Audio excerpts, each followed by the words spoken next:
শুধুমাত্র জুলাইয়ের গণহত্যাই নয়, আওয়ামী লীগ কর্তৃক সংগঠিত সবগুলো গণহত্যার বিচার করতে হবে। দেশের হাজার হাজার কোটি টাকা তারা বিদেশে পাচার করেছে।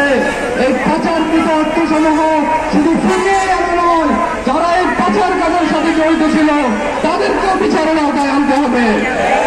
সম্মানিত বিক্ষুব্ধ ছাত্র জনতা, জুলাইয়ের ছাত্র জনতা বুকের সাদা রক্ত ঢেলে দিয়ে যে স্বাধীনতা আমাদের জন্য নিয়ে এসেছেন, এটা অন্যতম আকাঙ্ক্ষা ছিল এদেশের যে কাঠামোর জন্য, যে নিয়মগুলোর জন্য এদেশে ফ্যাসিজম কায়েম হতে পেরেছিল, সেই কাঠামোগুলোর সংস্কার। রাজনৈতিক দলগুলো দীর্ঘদিন মিটিং করে আলাপ আলোচনা করে জুলাই সনদ ঠিক করেছে, জুলাই সনদে আবার স্বাক্ষর করেছে। আমরা বলতে চাই, অনতিবিলম্বে জুলাই সনদের আইনি ভিত্তি দিতে হবে। জুলাই সনদের আইনি ভিত্তি দেওয়ার বিষয়ে সকল দলে একমত, গণভোটের মাধ্যমে আইনি ভিত্তি দেওয়া হবে। কিন্তু এই গণভোট কবে হবে সেখানেই হচ্ছে ভিন্নমত আমরা দেখছি। বিএনপি বলছে গণভোট যদি এখন করা হয় রাষ্ট্রীয় অর্থের অপচয় হবে। ইতিমধ্যে আলাপ উঠেছে একদিনের চাঁদাবাদের অর্থ দিয়ে এরকম গণভোট আয়োজন করা সম্ভব।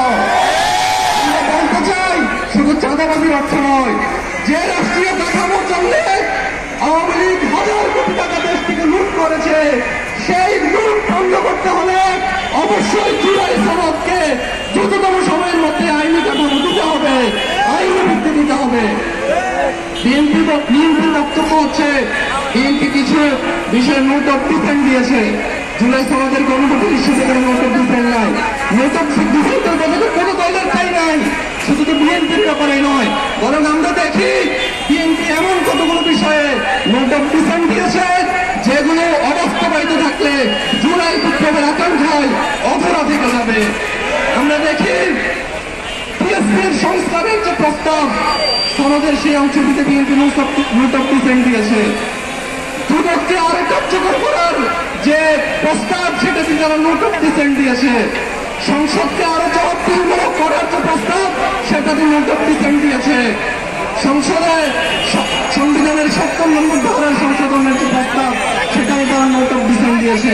আমরা বলতে চাই, আপনারা গণভোটের ব্যাপারে গণভোটকে পেছনে ফেলে যাওয়ার যে আকাঙ্ক্ষা ব্যক্ত করছেন, এটার মাধ্যমে মূলত জুলাই সনদকে বাস্তবায়ন না করে আকাঙ্ক্ষায় ফুটে উঠেছে।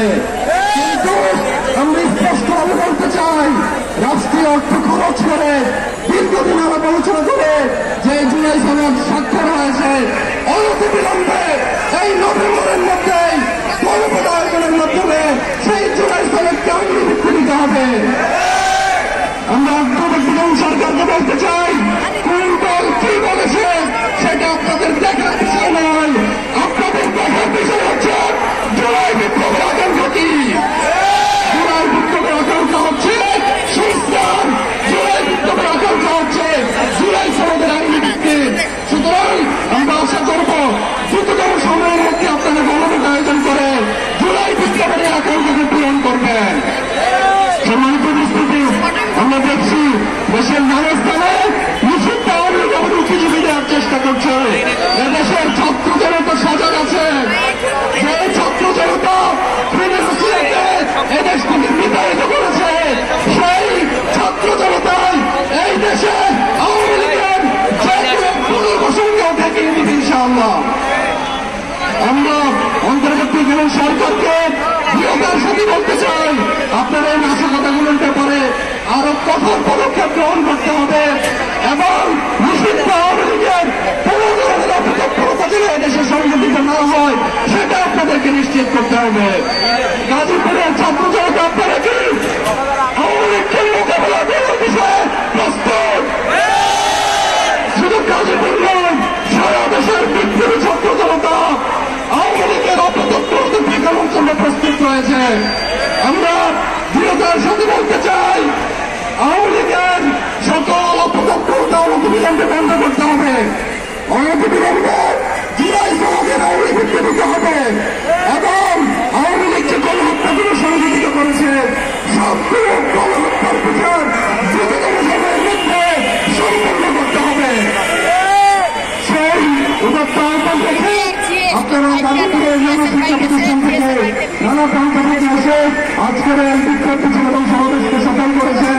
আপনাদেরকে ধন্যবাদ জানিয়ে এবং আওয়ামী লীগ আগামীকাল যে তথাকথিত লকডাউন ডাক দিয়েছে, সেই লকডাউনের মোকাবেলায় রাজপথে তৃণমূলীকে বললেন উদাত্ত আহ্বান জানিয়ে আমার বক্তব্য এখানে শেষ করছি। আল্লাহ হাফেজ। বাংলাদেশ জিন্দাবাদ, বাংলাদেশ ইসলামী ছাত্র শিবির জিন্দাবাদ, ইনকিলাব জিন্দাবাদ। ইনসাফ নিউজ, সত্য প্রচারে সর্বদা প্রস্তুত।